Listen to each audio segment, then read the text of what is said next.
So your ex did this, whatever they did, and they left you. And in your mind, you are constantly asking the question, why they treated me like this?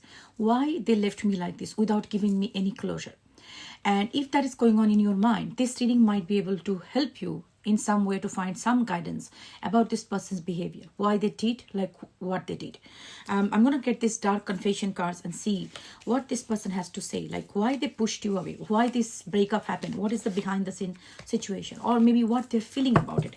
But this is dark confession, so if you feel like you don't want to hear the truth, this is not your reading, because these cards are very dark. Like the confessions might trigger you. So if you only want to hear sugar-coating reading, this is not for you. So rest of the people, let's keep going. And if you want to book a paid private reading, do not interact with anyone on TikTok, because those are scammers. I will never message you, offer you a DM reading. Only scammer and you will do that.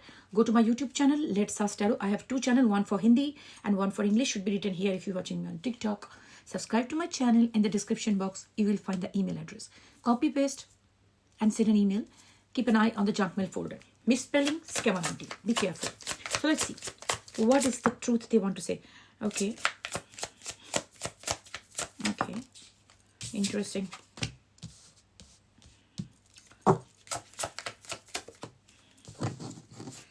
Okay. This one came with to let her to move down. I don't wish to reconnect, okay?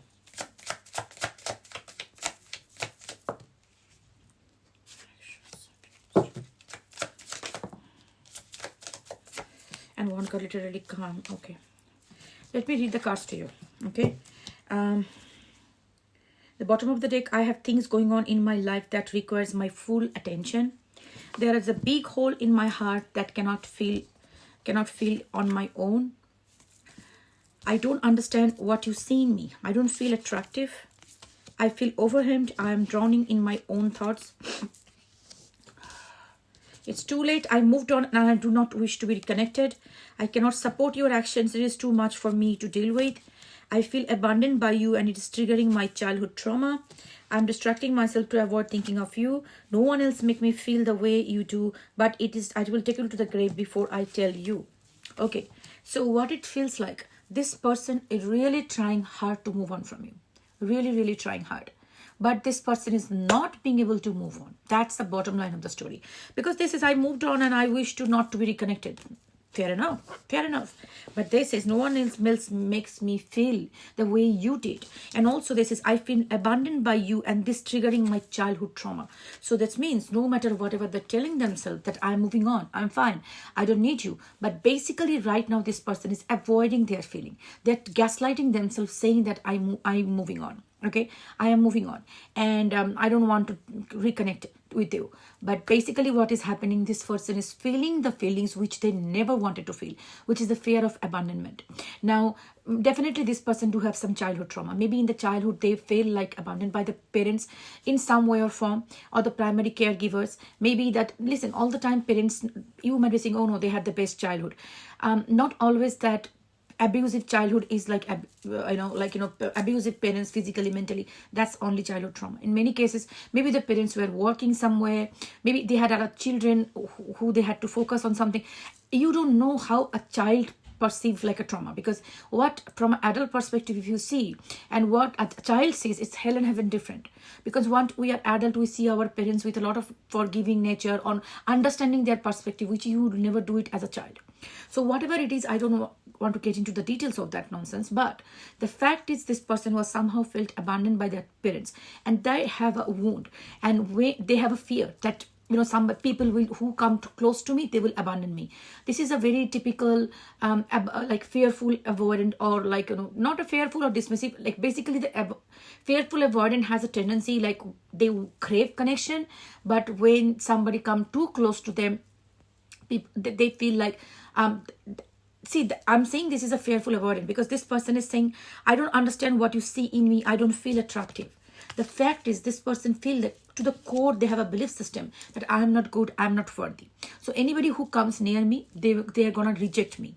That's the reason this these kind of people self-sabotage their connection. So what they do when the people come close to them, like anybody, they really crave the connection. They feel like this person is they do love. They are not like narcissists. They love you. They crave the connection. They wanted to be with you. But when you come too close, they start questioning themselves. Like, this person is coming so close to me. They are saying they love me, but what they see in me, there is nothing in me that is lovable. They will probably ask you the question, why you love me? So you need to give a logical explanation, and that's nothing is enough for them, because they will say, that's not a reason. So they don't believe that they are worthy of love. So when you show them the love and the care, they question you, like, this person is either mad or they're faking it, because nobody is going to love me. So this kind of people, they self-sabotage the connection. They push you away, they reject you, and they make small excuses as a big excuse. When the things become too intense, they will push you away, they'll leave you. And this is what this person did to you. Like, when things become very intense, you are like too much, too close, and things are getting serious, like marriage or things, they will self-sabotage. And you will be seeing that everything is going fine with this kind of people. Suddenly, out of nowhere, they start creating a fuss with small thing, and they discard you. And then again come back. So what happens with these people, like when it is too much of happiness, too much of closeness, they can't deal with that, because that feels so unfamiliar to this kind of people. In the childhood, they didn't see a consistent caregiver. So some of the primary caregiver were very inconsistent. So that inconsistency that they learn is safety. So even though this is normal for a normal human being, it is not safe. But for them, this kind of people, inconsistency, chaos is something that they feel safe about. So when things become very inconsistently right, like things are going very fine, no fight, they will try to create something in their mind to sabotage the connection, to push you away, because that chaos that they feel that time, that feels safe for them. Okay, that's a very typical fearful avoidant. And now what happens when they discard you? They initially said, I'm moving on, I don't need you, fantastic, it looks so good, I was so much in anxiety, now look at me, I'm so happy, I'm so free. Now what happens after like, you will see immediately they look very on the surface very nice, they're doing jingalala, that's all good. But after some time, they don't process the breakup. They compartmentalize it, put it in a box and suppress it. But that doesn't really mean that you don't feel the feeling, doesn't really mean that the feeling will not come. You are suppressing it in your nervous system. So what happens after some time, they distract it with work, third party, fourth party nonsense. After some time, that thing will come out. And they will start feeling it, but they will not name it that, yes, I'm missing that person. What they will say, like, they will say, oh my gosh, what the heck? Why I'm feeling so uneasy? I'm not being able to settle in anything. I'm feeling like restless. I feel like something is going on in mind. I don't know what it is. I can't pinpoint it. I'm doing everything right, but I don't feel good. That is actually the uneasy feeling. That's the missing energy. I think this is exactly this person is going on with this. I feel overwhelmed. I'm just drowning in my own thoughts. Okay. And there's a big hole in my heart that cannot fill by my own. So this is something this person is now feeling like. Right now in their heart, there is a big hole. And that big hole is like, that's a feeling of emptiness. That's a feeling that I don't know what is going on with me. That's the feeling they are denying that they truly love you. And they need you to soothe that part, because this kind of people is emotionally immature. Their self-soothing mechanism is not very efficient. So they need you to soothe them. And what I would say, like, this kind of people also test you by pushing you, see that whether you come behind them or not, if you run behind them or not. If you run behind them, okay, that proves that you're loyalty, because they don't believe that you are loyal to them. The reason, the core belief system is that I don't understand what you see me. I don't feel attractive. So they feel like I'm not attractive. Why this person is doing this? Must be faking it. Must be some hidden agenda behind it. And that is the reason they keep on testing you. They keep on testing you. And that's a very typical behavior of fearful avoidant. They keep on testing you. And they keep on pushing you. And every time they push you, they want to see that. I discarded you, but I want you to follow me. Chase me. Because by chasing me, you prove your loyalty to me. Every time they need a validation. This is what the problem with this fearful avoidance. I think this is the person that you are dealing with. And also, I cannot support your action. It is too much for me to deal with. I think that can be, you ask for something. Okay, another thing I want to tell you.